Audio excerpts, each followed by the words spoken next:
There's a saying that just because you spent a long time making a mistake doesn't mean you need to continue making it. There's an incredible advantage in life for those who can separate past and future, who can recognize sunk costs and walk away from the past, move on to new things. But here's the challenge, right? Like so many things, our instinct is to preserve. But I've invested so many years. I've spent X amount of dollars and maybe I don't like where I'm at, but look how long it's taken me to get here. Well, here's the reality. That time is gone. That money is not coming back no matter what you do or what direction you take from here on out. There's no reason to think you have to maintain the same trajectory or hold on to a specific identity or pattern of behavior. Yesterday isn't the focal point here. The goal is simpler. What matters now, and how will you get there now? You've grown, you've evolved, you've changed, and your targets have shifted, so why shouldn't you? The idea of sunk costs is so important because it's essentially realizing that you're not indebted to the resources you've spent or exhausted. There's no need to be a slave to previous decisions that you've made. No, just chalk it up as an integral step in your learning process, an aspect of growth, and move forward to what matters, to what you care about. And if that seems obvious, I challenge you to think about the decisions you've made over the last year, and I guarantee you've let factors affect your decision making that are irrelevant to your goals. Because we feel this camaraderie with yesterday, like there's a debt to be paid, but man, life is too short to run in place. If it's not pushing you forward, drop it. If it's not what you need, forget it. In other words, don't be one of those people that wakes up and makes the same mistake every single day because you've spent a long time making it. See, reality only exists in your head, and that's why it's beautiful. You can unlock the cell door and walk out. Don't lose sight of the greatest gift you have. The new beginning that lives in every second, where you can take a turn you've never taken before, remove the mask and play a role you've never played. Let that sense of excitement pull you to new things. Let go of what you can't change and pursue what you can. Forget the time spent. Think of now. Where can you invest now? Your surroundings didn't magically arrive. You chose them, and you can just as easily take that wheel and leave. Simple formula. What is best for you, and how do you get there? Not where you feel obligated to be or expected to be or pressured to be. Where do you need to be? Everything else is noise. Everything else is a rope keeping your ship on shore, and you are not confined to that harbor or yesterday's destination. You're built to chase the horizon, follow your curiosity into the sunset. You don't make decisions based on yesterday's story. You sculpt it with tomorrow's possibility.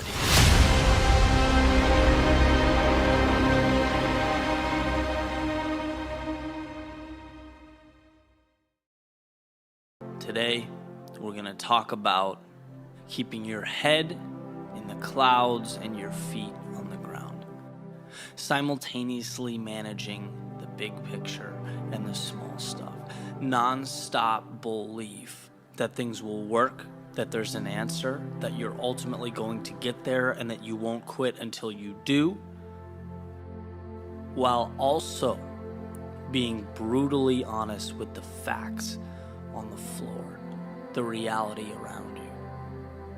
A lot of times, I think there's a tendency to conflate positivity with a detachment from reality. But they're very different things. Right? You need them both for success to unfold. You need the big picture, and you need the minutia, the steps, the little things that add up over time. In the book Good to Great, Jim Collins calls this the Stockdale principle, where Admiral Stockdale, I think at the time Commander Stockdale, was shot down during Vietnam. He was prisoner of war for over 7 years in Vietnam, and it was just obviously a brutal experience. And, one of the things that helped him survive was being painfully pragmatic, while also knowing in his soul, right, with every ounce of his being, that he would ultimately get out, that the men he cared about and helped so much would ultimately get out. And so when Jim Collins is interviewing him, he says, Admiral Stockdale, what differentiated the ones that made it and the ones that didn't? And the answer is incredibly surprising. He says optimism. Because the people that were overly optimistic said, we'll get out by Christmas. And Christmas comes and they don't get out. And then they say, okay, well, fine, we'll be out. We'll see our families by Easter. And Easter comes and they're still there. Okay, maybe next Christmas. Next Christmas comes, nothing changes. He says, those are the people that died of a broken heart. There was too big of a gap between the reality, the components needed to progress the way they wanted to progress and the way they were thinking. You have to be willing to look in the mirror and diagnose a situation. That's applicable to business, it's applicable to your personal life. Dream big, step small. Believe, but act. Be cognizant of the world around you, the reality that you're living in. Now, you can't change something that you don't understand intrinsically. You can't progress if you haven't analyzed something. And this is not about your capabilities. This is never a call to doubt yourself. It's to be strategic. This is just saying that you need to understand the realities so that you can improve upon them. If you want to be the next Michael Jordan, that's a huge ask. That's a lot. It's possible. You can do it. And you need to believe with every ounce of you that if that's what you want to do, it's a pursuit, worth taking. But you also need to know what it means to be Michael Jordan. You got to understand the commitment, how he sacrificed relationships. He sacrificed, his friends, his love life. He got up every single morning. All he did was basketball. How he took thousands of shots a day. How his mentality and his aggressive behavior, right? His mindset, the way he looked at life and approached life on and off the court. It required that he was so intense and so obsessed with winning that some people couldn't handle it. It meant that everything stopped except being the best. That's a big ask. A lot of people can't do that, don't want to do that. But that's what it takes. And to think you're going to be Michael Jordan without understanding, one, the commitment that's required and how you stack up, it's going to be in vain. I remember the CEO of the company that I worked for right out of college, he used to say, look, you have to be able to be honest and say when your baby's ugly. Right? Look at what you have and be able to draw a line from where you want to be so you can fix it. So that's the point. If you can juggle those two things, you will be unstoppable. Unstoppable. If you can be the one to trust yourself enough to know that there is a big picture, you will pursue it relentlessly and you will get there. If you can take that and you can marry it to the little things, right? To the awareness, to promising yourself that you will continue to analyze, assess, and do what needs to happen on the ground, that you will be realistic, you will be pragmatic. When things fail, you won't sugarcoat it. You'll dive in. You'll look at why it failed, so that you can pick up those pieces and build something stronger and continue to build and continue to build, stack, and stand on what you've made. Those are the people that change the world. Those are the people that get things done, that get results. Dream big, step small. See you tomorrow.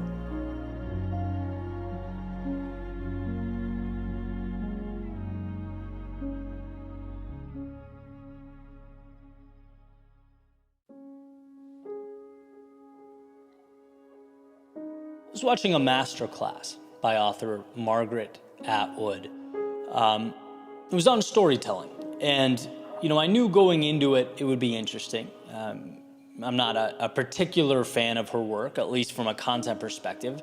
But look, we're talking about someone who's truly made a mark on the world, right? There's a lot to be learned from her, so I buckled in and listened to what she had to say, and unsurprisingly, there was a lot of wisdom there.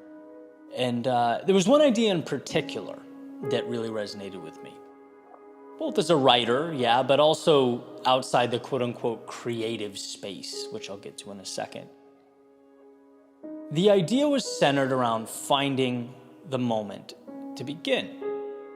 A story's true starting point. And it was interesting. She said, people think stories start on page 1, but she'll pick up a book. And I don't remember if she was referencing new authors or maybe a book just off the shelf at a bookstore. But she'll be reading it and she'll think, okay, so this story really begins on page 10. Right? That's the starting point. I think she even referenced her own writing process, being a few chapters in and thinking, this needs to be the starting point. Got to cut away the other stuff and move this up to page 1. And, understanding that's obviously important for those looking to entertain and captivate an audience. You need to give the reader a reason to stick around. But I could also very easily draw a parallel from that to, a bigger picture, our real world. All I could think about was, what story are you telling yourself and where did it start? Or more importantly, has it even started?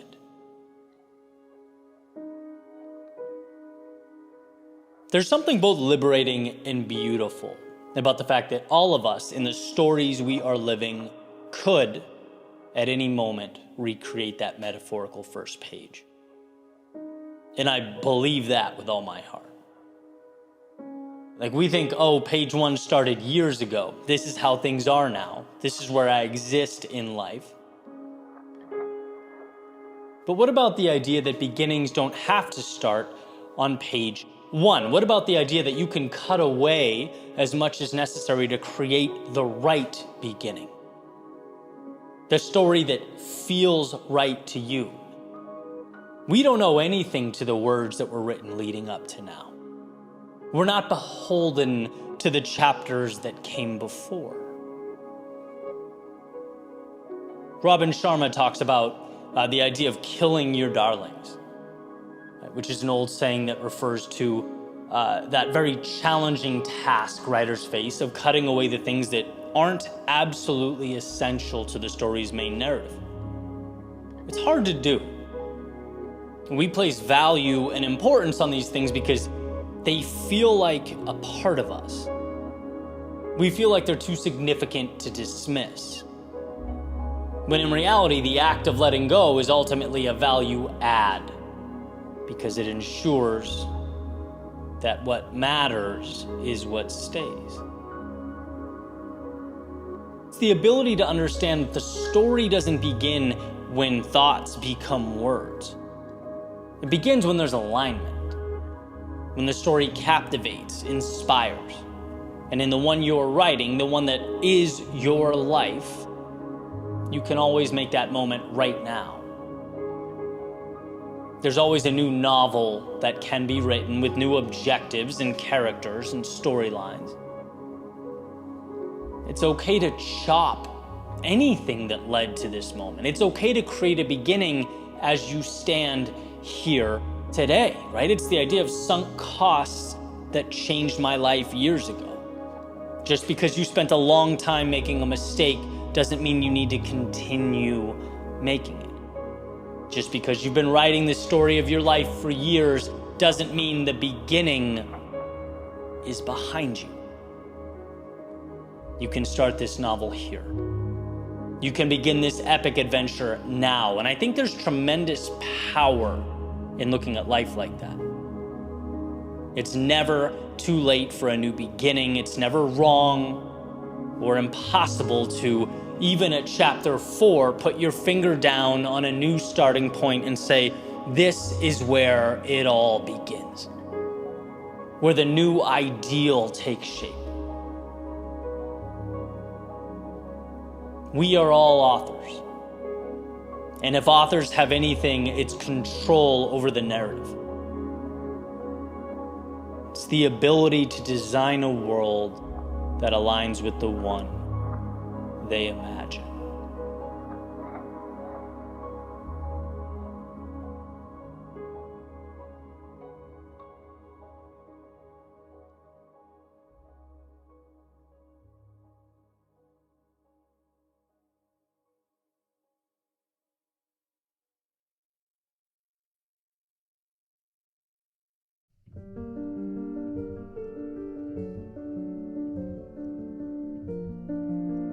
I want to share a theme with you that continuously reemerges in my life. And every time it does, I'm grateful. I'm a little bolder, a little wiser, a little more grounded. The idea is simple. It's creating a low barrier to entry. Let me explain what I mean. The other day I was on a call with Ashley, who is a brilliant member of the team here, and we're talking about social media. And as we're talking, I'm going on and on about the end state, how I think things should, in a perfect world, be with our platforms and the output. And it's important to note for this particular project, we're kind of on the ground floor, right? So in reality, I couldn't possibly know what the end state's going to be. There's a lot of epiphanies to be had. There's twists and turns that I couldn't possibly anticipate. I think it's great to have a North Star and a vision, obviously, but winning in the long run requires observation and reflection and adjustment and on and on. So as I'm speaking, she's listening, nodding her head, agreeing with the vision. But after some thought says, well, why don't we just start with what we have now, right? Keep the barrier of entry low so that there's less friction, and we can start seeing how, things evolve. And I thought that was just incredible, right? It's what I temporarily lost in the moment, for sure. You win by going and then evolving. So many would-be amazing pursuits were never started because we make initiating them too complex. Same thing happened on another call that same day, right? I'm talking to Tyler, a business partner for another project coming around the corner. And, I'm sending him videos, talking about ideas for rollout, different avenues we could take, which, again, it's great. It's better to have a large vision and trim it down than no vision at all, but the convo is the same. Ed, I love it. It's great. But what if we start with one thing, though? One idea. Let's get the gears turning. That needed to be the theme for the day, and I appreciated it, right? So a few thoughts. One, surround yourself with sharp people like Ashley and Tyler that keep you grounded. But two, and perhaps the main point, stop creating friction for yourself when you're beginning new things. I've talked about this in different contexts, and I've hammered it into my day-to-day in many ways, right? Like if I'm going on a run, I have the running stuff by the door and ready to go with a glass of water the night before so that when I wake up, the process feels so easy that to not go would seem stupid. But life is complex, and so are we. It was a great reminder that your handle on something in one area of life doesn't mean you'll implement it across the board. And I was grateful for that reminder. It was what I needed at that time, right? The reminder that winning is going. Winning is beginning. Because you're immersing yourself in the process and you're acclimating to it. You're seeing what works and what doesn't. You're growing, as opposed to taking an extra 3 months to put into place parameters that will probably change anyway. One of my favorite mantras is simplicity is the ultimate sophistication. Powerful, but sometimes elusive. Right? But if you can keep it front and center, it adds immense value to your life. The most powerful thing you can do is have a general sense of direction and go now with what you have. Ashley and I will change our social media tactics many times in the future because we're collecting data and we're moving forward. Tyler and I will approach our venture in probably countless ways. Because we're not in love with a particular strategy, we're in love with the end goal. And perhaps you, in your world, are at a point where you're seeking to initiate something new. And you're playing with the pros and cons, you're listing ideas in your head, categorizing details and nuance that, sure, it seems important right now in this moment, but will it forever? Right? My advice to you is to mitigate detail and instead place the value on finding the courage to begin now. Before you're ready, before you have all the answers, before you know how X, Y, and Z is going to unfold. Mitigate the friction to such an extent that, the pursuit feels like an ice hockey rink. You're sliding into whatever comes next. Never underestimate how powerful that is. And be reassured by the fact that in 3 months from now or a year from now, the journey won't look the same. You'll be better in execution and wiser in strategy because you simply created a low barrier to entry. You leveraged perhaps the most important ability you possess. You began.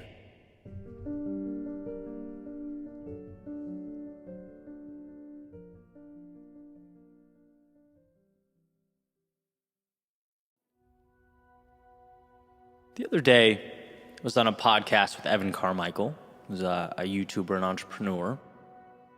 And we were talking with Shaquille, who was the host, about the mental side of the entrepreneurial journey. How we set goals, but also prepare ourselves for the inevitable adversity associated with growth. And one question Shaquille asked us was, where do we see ourselves in 5 years?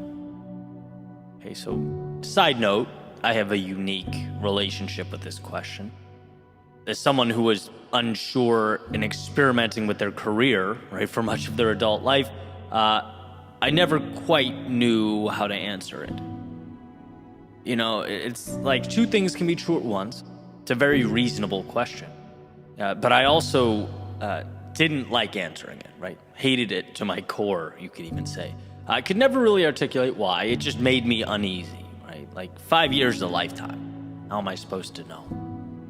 And again, no knock on the host at all. It's a very common and practical question. I'm glad he asked it because it opened the door to a pretty cool conversation. So anyway, he asked the question and I'm thinking, oh man, like how am I going to approach this?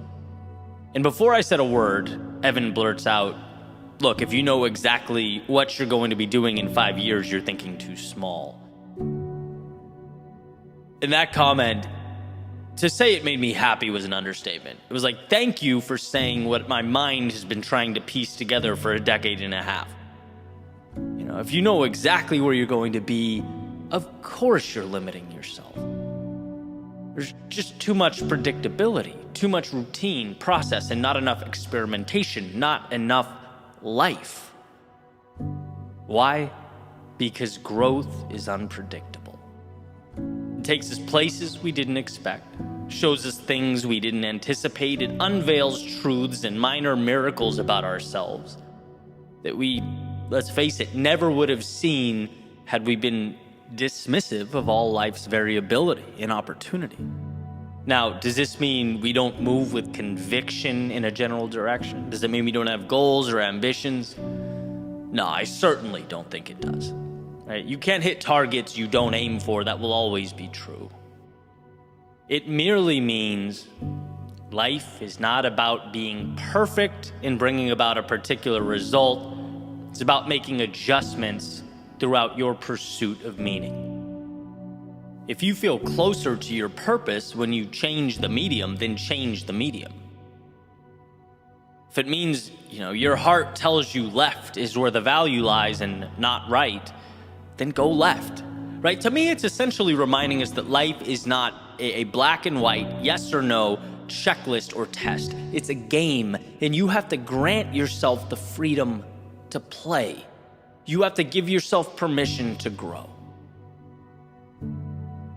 I think about how much time 5 years is. And how 5 years ago, I wasn't even thinking about creating media the way I do now with the amazing team of people that helped me. I wasn't speaking on stages. I hadn't crafted my creative style. I didn't know the people I know now who introduced me to not only new people, but new ideas. These are characters, they're stories, they're opportunities that present themselves only as you immerse yourself in the journey. And I was okay not knowing exactly, but merely moving towards a general direction.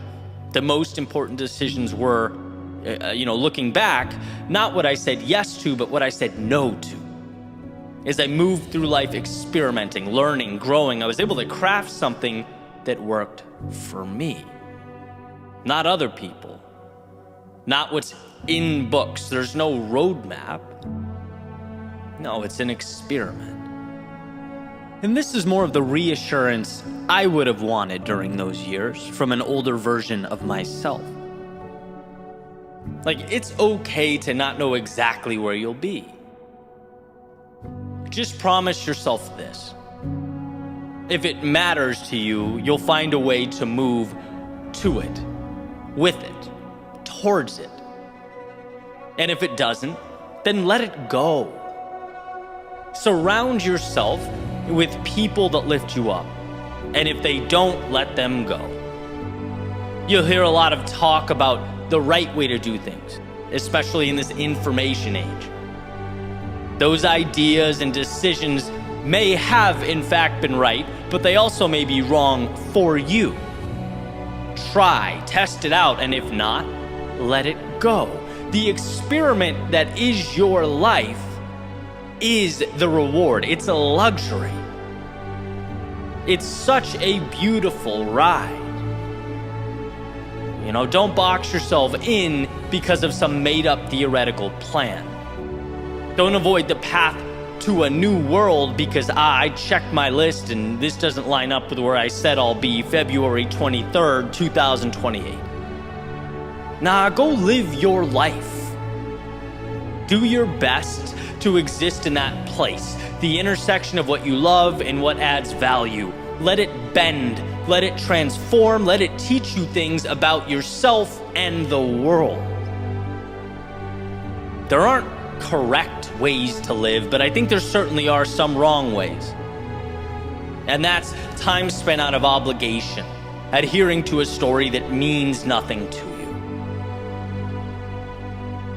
Push. See what life gives back. Your footsteps in the aggregate will reveal truths and tell stories you could never have even dreamed up. It's in going that your book is written. And just a friendly reminder, people don't read books for the last page, the ending. No, they read them for that stuff in the middle, right? The journey. So next time I'm asked what my 5-year plan is, I'll probably say same as my 10, 20, and 30-year plan. I don't know. But I can tell you, I won't lose sight of that North Star, the one that calls my name. But at the same time, I won't be afraid to wander into the night. Dance in the moonlight, even get lost in the shadows from time to time. growth is directly correlated to one's willingness to push forward into the dark. And well, into that darkness we shall go.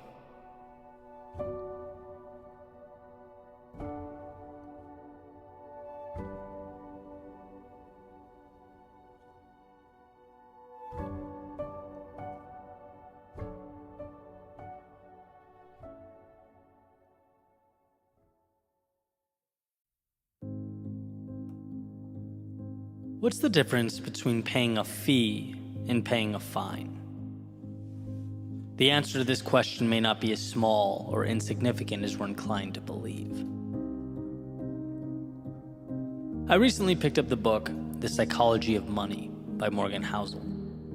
It lays out some valuable concepts and ideas about investing and managing our finances, growing our wealth.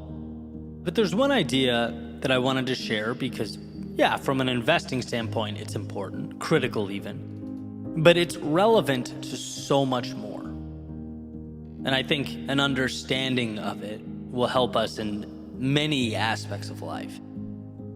So first, let's start with the financial piece, and then we'll sort of grow the metaphor, right? Because Housel talks about how we should look at investing in the market. And one of the hardest things for us to deal with is the market's volatility. Right? It's difficult for us to invest our hard-earned money and then see the market go, let's say, for example, down 20%. Like seeing that huge dip in our investment, that's not fun, right? Everyone knows that. That can be nerve-wracking. And it dissuades a lot of people from investing or keeping their money in when they should. It ultimately keeps them from getting the returns available to them, right? But here's the point he makes. He says those people who see that volatility as a fee and not a fine are more inclined to win in the long term. Understanding that market returns are never free, they demand a price. And that price is the roller coaster ride that we all have to deal with. That is the market. It's the ups and downs and highs and lows. That volatility is the cost of admission. And if you understand that, you're more inclined to stay calm. Keep your long-term vision. You're more than likely to come out on top. On the other hand, if when that turbulence arrives, the sudden crashes, the ups and downs, and you see it as a fine, as this terrible thing that's happening to a punishment, you're more likely to act emotionally, to be reactive and make decisions that aren't in your best interest. To drive the point home, he mentions Disneyland, for example. The fee is $100. And people will gladly pay that fee because, they get that great experience with their family, their kids that they'll have for the rest of their lives. That $100 isn't a fine. It's not a punishment. It's an intentional, deliberate trade of one thing for another. And if you were to look at it as a fine, you'd never get to enjoy that experience. If you thought that $100 was a punishment, it just wouldn't be the same, right? And so why do I bring all this up? Because I'm a firm believer that the best things in life all come with that price, or a fee, as Housel states. But I also think we sometimes have a tendency to look at that cost, that very same cost of admission, as a fine, as a problem. When really, no, it's just trading some turbulence now for a reward a little bit down the road. Sometimes the right thing is the hard thing, the uncomfortable thing. With dividends, it will pay so long as we understand that it's opening the door to something greater. Leaving a situation is not good for you hurts, right? We've all been there, we all know this in some capacity. But it's not a punishment or even a bad thing, right? That discomfort associated with walking away is a fee that will enable you to live a more aligned life in the very near future. Or let's say you're building something meaningful, something you care deeply about, but it's just you and the idea. There is no validation, certainly no external reward, not yet, and continuing forward in those moments is hard. It's taxing, emotionally draining even. But this feeling, again, isn't a punishment. It's not a fine. It's the fee. It's the cost of admission to bring something into life that wasn't there. Life's greatest moments are expensive. It's just, are you going to pay the fee to bring it about, or the cost of regret at a different time? And you get the point, right? You can take this and apply it to so many things. Falling down, criticism, feeling lost, having to start from the bottom. These things are not fines, they are fees. They are price tags. And so often, the initial price is a bargain compared to what we'll get back. We just need to stop perceiving their mere existence as the world working against us. No, these are opportunities in disguise. It's easy to walk by the important things, to dismiss the uncomfortable things. The harsh truth is that our greatest opportunities are often intertwined in our distress. That's why so many people walk away from the things that will make their lives better. That's why so many people pull their money from the market when it takes a dive. So many people walk away from a project or idea when things get challenged. Or conversely, it's why so many people do nothing at all. They stay in situations they aren't happy with and know they need to change because the fee to get from point A to point B feels too steep. But I think the value is in comparing the discomfort, the cost, the fee to what it's going to bring you down the road, because often it's a bargain. We need to remember that what it will ultimately provide has life-changing potential. Understand that resistance is not a fine. It is not the world telling you no. It's life asking you, hey, do you really want this? Because if you do, it's yours, so long as you sign the dotted line and pay the price.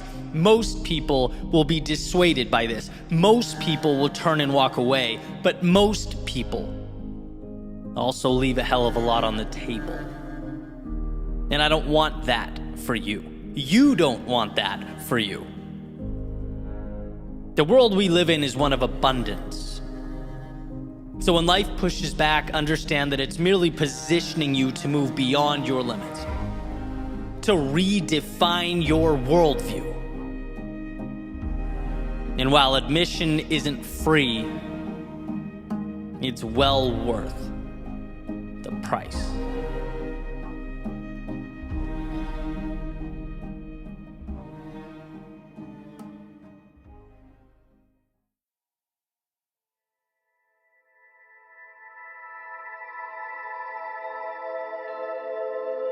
Find a way.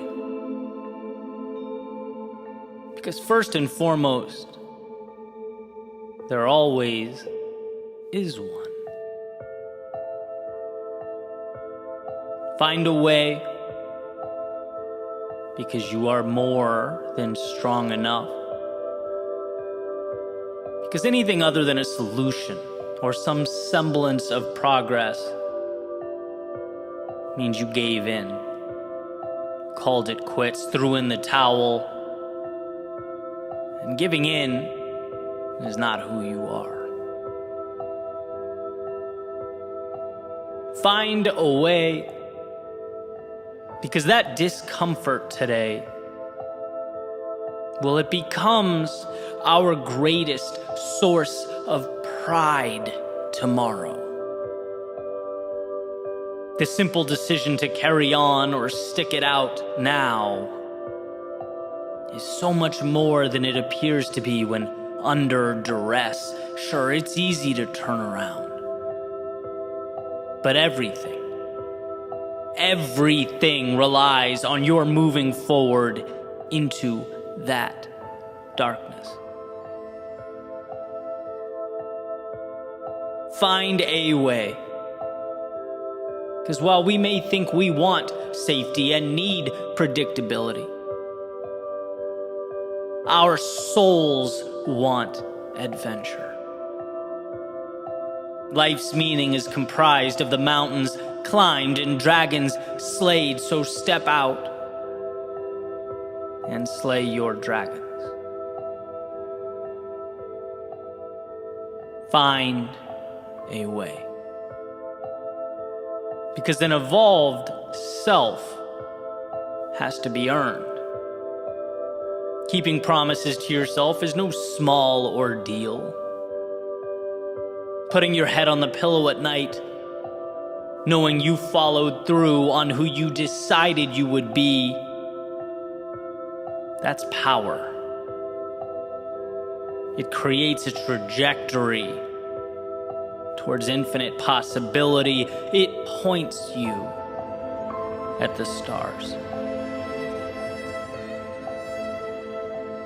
Find a way, because you must reinforce the fact that the world is clay to be molded, not a checklist. It's a game, not a chore, a gift, not an obligation. When you find a way, you become the ruler of your own kingdom. Look, there exists a way, a path. That's not the question. The question is one of effort. Is there a willingness to move beyond the parameters imposed upon you by others, by the past, by the thoughts that bounce around in your head? Is there a willingness to endure duress in the short term?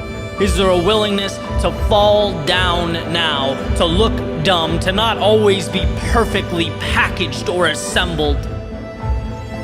Are you willing to endure that in exchange for the infinite? I remember hearing the mantra, there is always a way to get to your finish line. It's not, can I?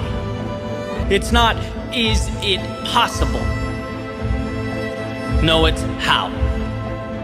How do I get there? The dots exist. You have to be the one to connect them. You have to build bridges over the oceans of unknowns, the valleys comprised of the unforeseen. Oh, there is a way. Remember that. Remember that it's not the destination that's in question, but one's willingness to knock and knock and knock until the right door opens. Remember that you have everything you need, that you are armed with all that is required. You were made to connect those very dots before you. You just have to decide what's more important to you.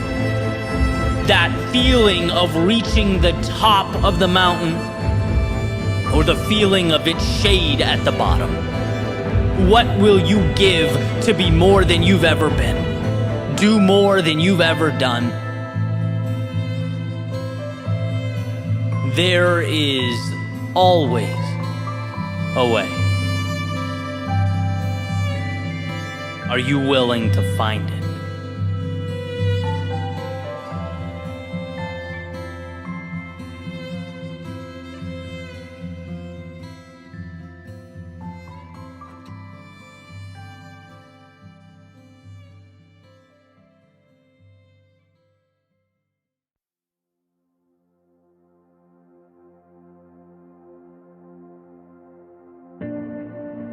The other day, I went to check out an open mic, and basically people sign up to share their short stories, their poetry, stuff like that.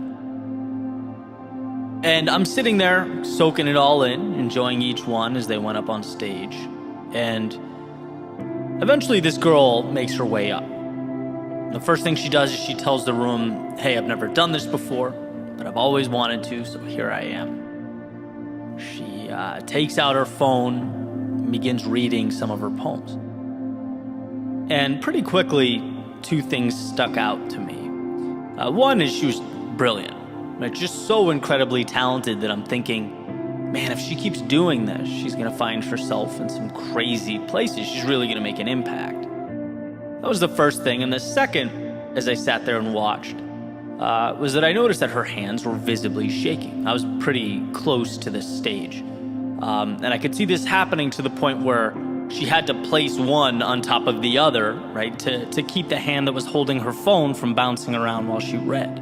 That's how visibly nervous she was. And immediately my mind went down this road, reflecting back on the moments I've had just like that, because man, I've been there, where you're both determined and terrified at the same time, but somehow the desire to try outweighs the fear just enough for you to find yourself in that exact situation. Just enough that you step into a foreign world, still wondering whether you made the right move. Every step of the way, from the car, the building, onto the stage, until you hit the point where, okay, well, now you can't turn back. Now you're here, you can't leave. And the thing is, and this is what was so beautiful to me, she was never forced to do this at gunpoint. No one made her step into that chaos. It was self-created. She could have stayed home. She could have closed her journal or the notes app on her phone, and that would have been the end of that.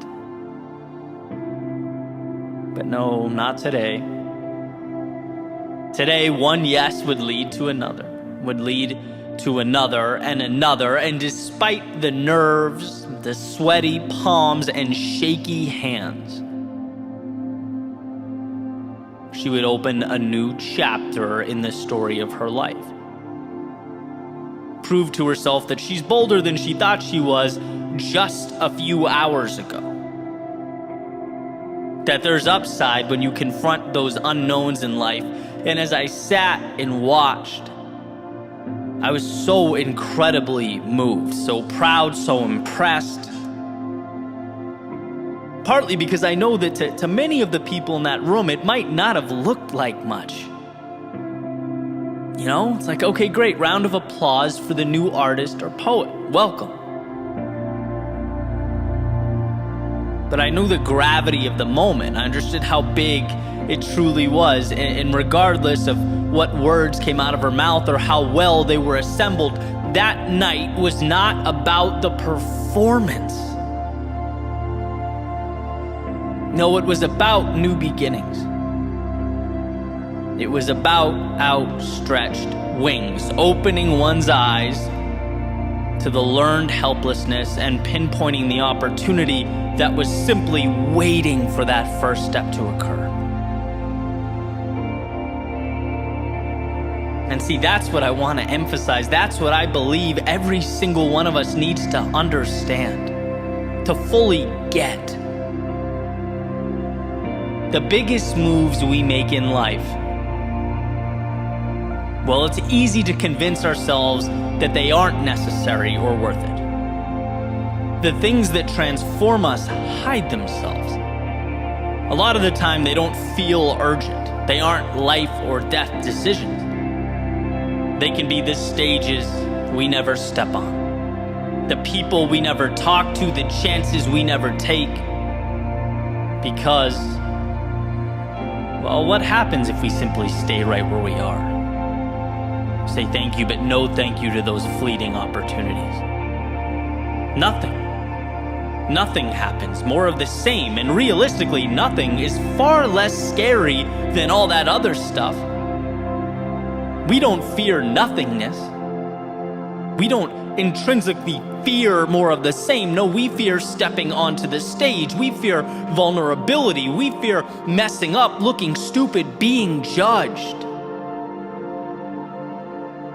And yeah, when you do nothing, you get to skip all that, avoid all that discomfort and that potential pain. But you also miss the feeling of victory, of closing your eyes at night knowing how badly you wanted to just let that ship sail, how terrified you were about what could go wrong, but you did it anyway. You get to feel you have earned the rush of stepping into a chaotic world. And even if temporarily you tamed it, that's what life is about. Always remember that we have a natural proclivity to avoid pain, not to pursue the things that make us feel alive.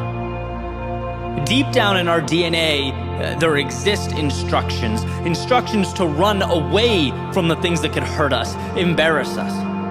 Our minds will race, our bodies will kick and scream, our hands will shake. That's just the way it goes. Until we prove to ourselves that it's all conquerable, that reality can be relearned. It's a layer of resistance that has to be faced and then dismantled. Why was I so moved that night? Because I got to watch in real time someone dismantling that fear on their way to something incredible. It's courage. Stepping into the arena, not for the people next to you or anyone else, but for you. Because you know there's more. You know that where you are pales in comparison to where you can be. I'm definitely one to look back from time to time and reflect, and I'll tell you what, I'm incredibly thankful for the hard times that shaped me, the challenges that were forced upon me and made me who I am.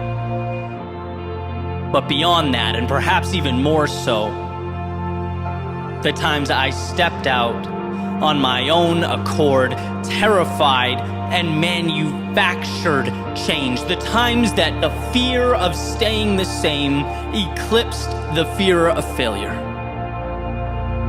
The times I could have stayed home, woken up the next morning and lost nothing, but instead saw what there was to be gained and threw myself into that metaphorical fire so that confidence could be forged and new chapters could be written.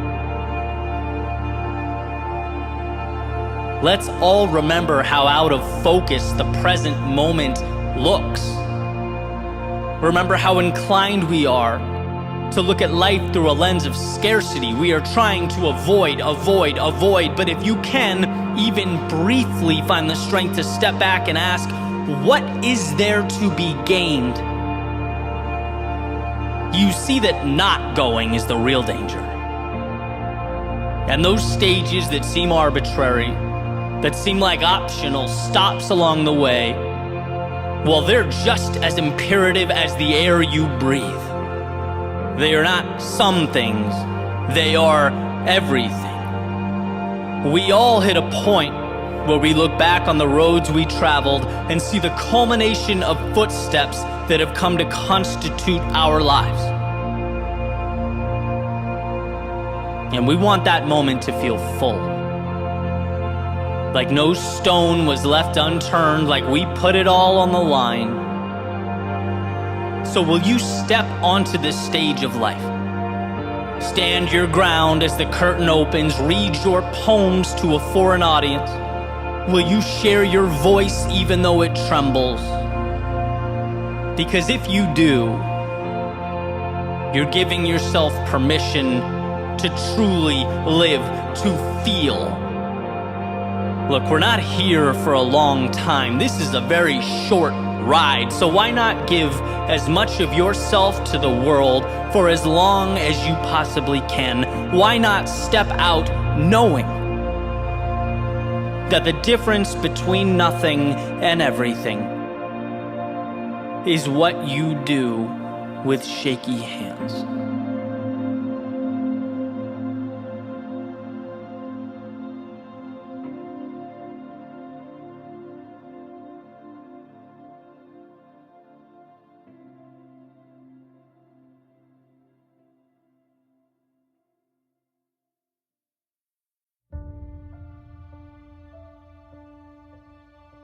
What is failure? Perhaps when the plan falls apart.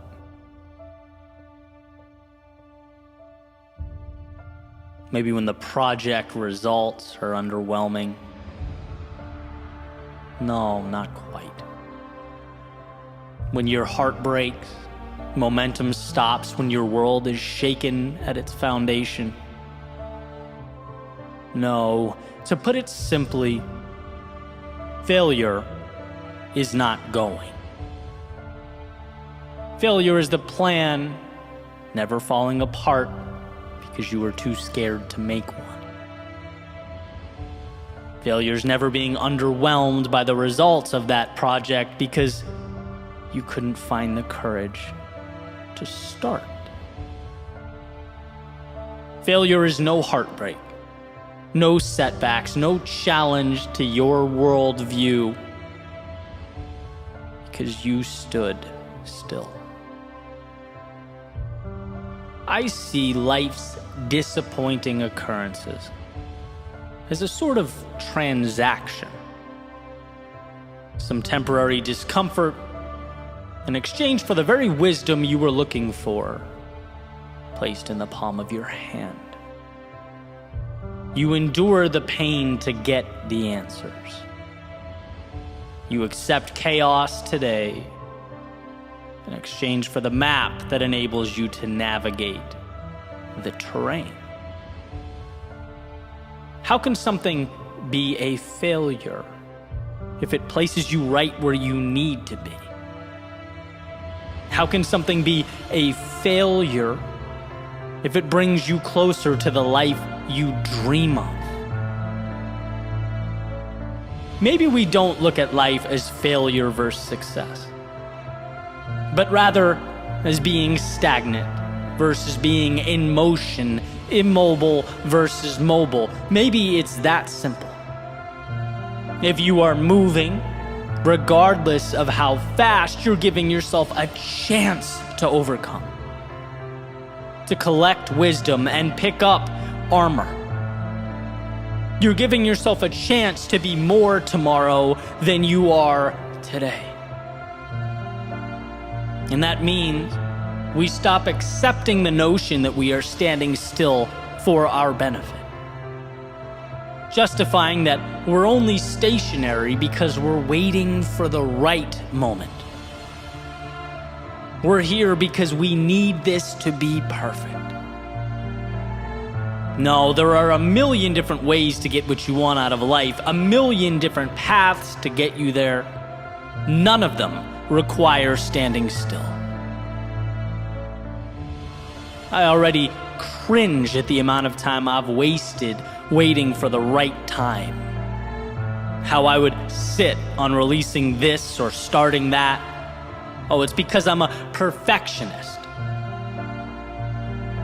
Only to learn that perfectionism is really just fear in disguise. You can sit there and wait and refine and refine and refine. But I'll tell you what, the one who moves, who creates, shares, collects feedback, adjusts, and repeats will have achieved that level of quote-unquote perfection before you feel prepared to acknowledge and share your prototype. It was simply by going that evolution took place. And it took me a long time to grasp this, to understand it, and a part of me didn't want to believe it, because I found it inherently uncomfortable. But life rewards the bold. It always has and always will, calling for a sort of calculated recklessness. Great things are achieved by doers who can put their egos aside and let the world humble them on their way to the next attempt. In Ron Chernow's biography on Washington, one of the common themes, which I believe made Washington one of the most influential people in the history of mankind, was his ability to think, analyze, seek out the opinions of people around him, and then, once decided that was that, he was all in. The rubber had met the road. This was now the way. And I find power in that, as overthinking is so often our undoing, right? Weighing out worst case scenarios, contingency plans, this versus that. When progress requires that we spend a little bit of time deciding which general direction we go, but most importantly, that we start. And I think we've all been guilty of this. Overanalyzing, over-planning. But just like a sailor can't predict the winds, we can't predict all life's variables. Again, it's deciding on a general direction and then trusting ourselves to navigate life's obstacles as they arise. It's finding trends and patterns along the way and doing our best to utilize them as we move forward. There will be points where the road ahead seems overwhelming, the obstacles too abundant to make sense of, where the mind compels you to stay where you are and stare out in awe.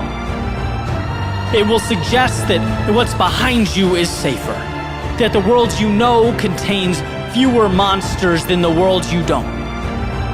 It might even convince you that whatever ambitions you had weren't really that important, that you could easily live without them.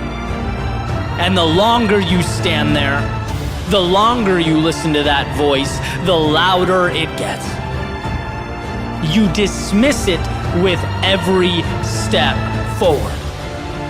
Your momentum is a dagger through the heart of any doubt that once tried to occupy the precious real estate behind your eyes. You don't have to outthink it, outsmart it.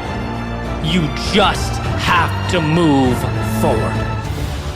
And what you find is that the mountains you once peered up at weren't all that they seem. A culmination of little hills that can be climbed, manageable rocks that in actuality can be used to propel yourself up the mountainside. There was never a perfect path up. No magic transport to the summit. You might even think to yourself, what a shame that so many are still on the sidelines, waiting to devise their perfect approach, making plans and drawing maps. But that's not how any of this works. To win, you go. To make progress, you move. Knowing full well that you'll find your dead ends. You'll spend time and exhaust energy going down certain paths that don't ultimately lead you where you wanted to go. But what a gift, the ability to reverse course and take the right at the fork instead of the erroneous left you previously took. Your errors are not permanent. Your errors are correctable. Stagnation is what's permanent. Wishing is permanent. Someday is permanent. But right now, that's pure value. So next time you find yourself looking out, as we all do, remind yourself that there are many ways to transform your reality for the better. Many paths to the mountaintop, but there is only one way to assure you never get there, and that is standing still. So trust yourself to figure life out as it comes, to take the pain and extract from it wisdom, to find the strength beyond the uncertainty. Life is giving you everything that is required. Not some things or a few things, everything. All it asks of you is that you dismantle the delusion of perfection and begin.